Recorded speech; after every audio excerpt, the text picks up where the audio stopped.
abandoning piercings, giving up.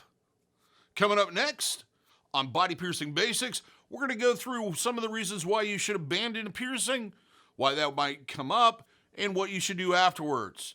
On Body Piercing Basics, episode number 43, starting right now.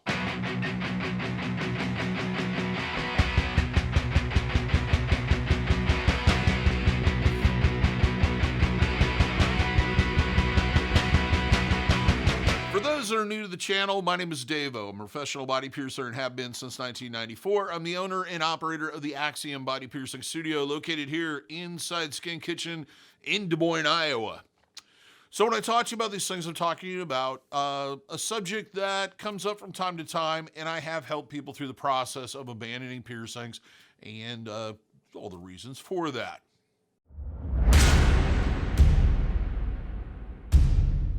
Today's subject comes from one of our viewers, Jamie.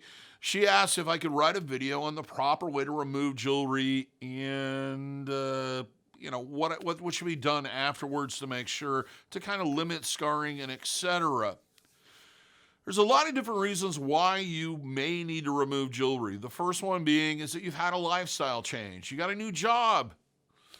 You've joined a sports team. Life has just changed for one reason or another, and you've decided that that piercing is not going to continue to be a part of your life. As sad as that is, things change. So to move forward, you need to remove that jewelry. The second one is that the piercing is not healing correctly. There could be a lot of different reasons for this, including that the piercing was done improperly or the jewelry was not the proper type in the first place. The third one being that the piercing is migrating or rejecting. Migration is where a piercing moves or shifts during the healing process. Rejection is where your body is completely rejecting the jewelry completely out of the body, which I already did a video on, and I'll try to leave a link in the description. The fourth one being is that you've had an allergic reaction to the jewelry or aftercare product or something, and the jewelry needs to be removed to stop this allergic reaction. When should you never remove jewelry? You should never remove jewelry if there are any signs of infection. Those include redness, discolorization, heat where it feels very inflamed or feverish, pain that is shooting or traveling, or throbbing. Discharge that comes out in a milky or pus-like form, usually very, sometimes kind of neon colored. If something doesn't seem right in those directions, you should always consult a piercer before removing the jewelry. Now, let's go through what exactly happens when you remove the jewelry. The reason why piercings stay open is that jewelry is in there rigidly keeping that hole open and in that shape and size. Your body would much rather close off that wound than leave it open. So what it'll first do is begin to reconnect or shrink the piercing down in the center to reconnect the tissue in the center. Then it will slowly fill up those two remaining holes and kind of shrink up that hole at the entrance. So a lot of times when you're looking at a piercing, it looks like it may still be open, but the reality is that it's already began to close or is completely closed in the center of the piercing. When that piercing finally gets that closure part and it starts filling up, usually what you're left with is a small indentation scar in the shape of the piercing, usually a circle. How should I remove the jewelry? First off, if you're unsure how that jewelry comes apart, you should probably consult a piercer or have a piercer do it for you. Some of them can be very complicated. Some of them can require tools. So whenever in doubt and you're kind of worried about it, go see your piercer. We'll usually remove jewelry for nothing or a minimal cost. Personally, I never charge to do that unless it's a dermal implant. Then I'm going to charge you money because it usually requires more in-depth. It's a little bit more complicated, I guess, is the best way to put that. If you're doing it at home, the first thing you want to do is you want to set up an area that's clean. I did a whole video on how to change jewelry where I kind of went through some of the basic things that I would suggest. The first thing is a flat surface, something that is a barrier that's cloth-like paper towels, where you can set tools down on. And if any balls or parts, you can collect them on there and they're not going to just end up going down the sink or, rolling across the room. Then you want to wash your hands. If you have gloves, I generally suggest wearing them. You're going to get a better grip and more traction when removing the jewelry.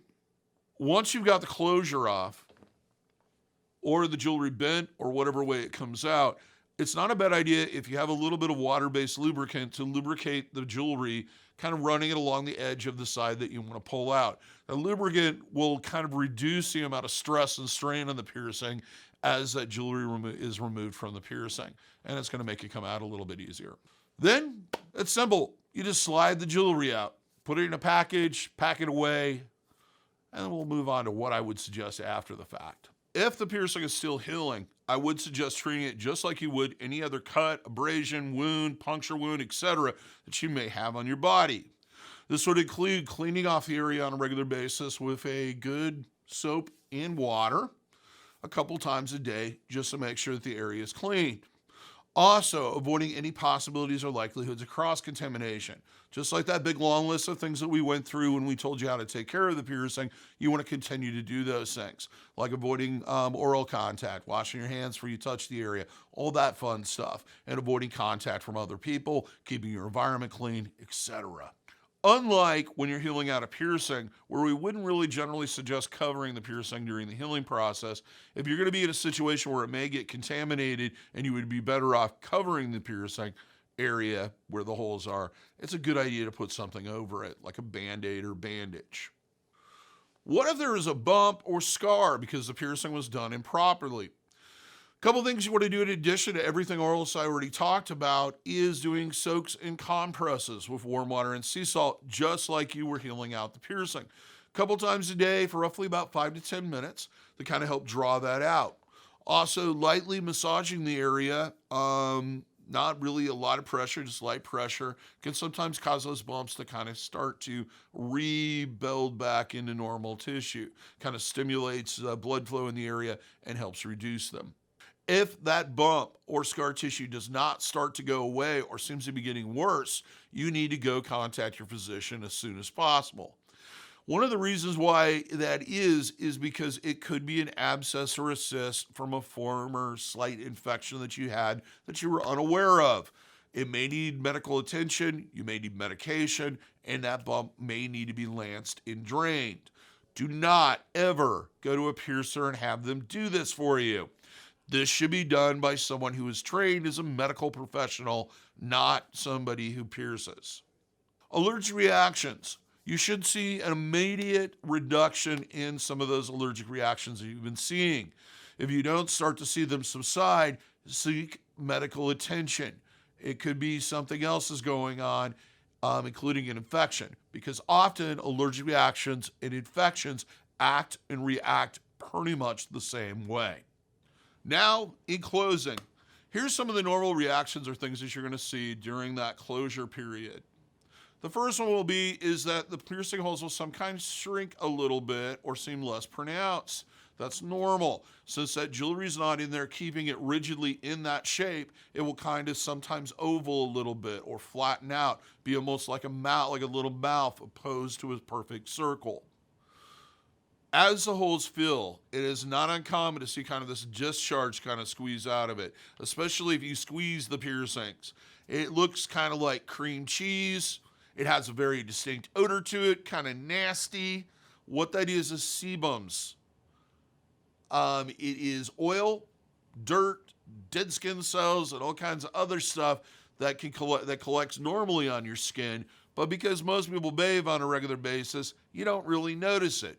Inside dark, tight areas like the inside of a piercing, it also forms. It's one of the reasons why large gauge jewelry has that smell and that kind of chalky stuff that comes on it. That is what it is. It is normal. It is not something you should be concerned about. Cleaning with warm water and soap will usually get rid of it.